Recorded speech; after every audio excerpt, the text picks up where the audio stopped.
Ben Affleck looked cheerful as he arrived to an office building in Los Angeles as he reportedly continues to hash out the end of his 2-year marriage to Jennifer Lopez. Ahead of his imminent divorce to the superstar, the Oscar winner appeared in high spirits as he walked through a parking lot in Beverly Hills on Thursday.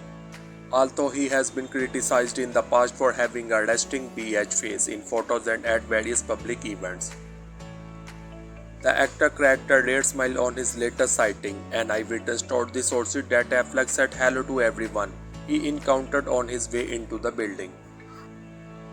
The father of three, who recently purchased a $20.5 million bachelor pad, looked handsome in a black blazer and navy blue dress shirt. He completed his look with a pair of brown leather loafers, aviator sunglasses, and a black messenger bag.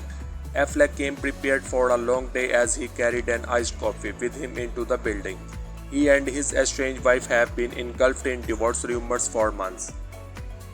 Last week, sources told the reporter that Affleck has held off filing for divorce in a bid to protect Lopez after it was reported that the pair are no longer on speaking terms. An insider said he humiliated her because she made a big deal that he is the love of her life. They just had 2 weddings 2 years ago. This is some kind of a record, they are not young kids. It's also thought that Jennifer is also upset by the marital split, as both of their respective children are involved. So thanks for watching this video and don't forget to like, share, comment and subscribe the channel for more videos.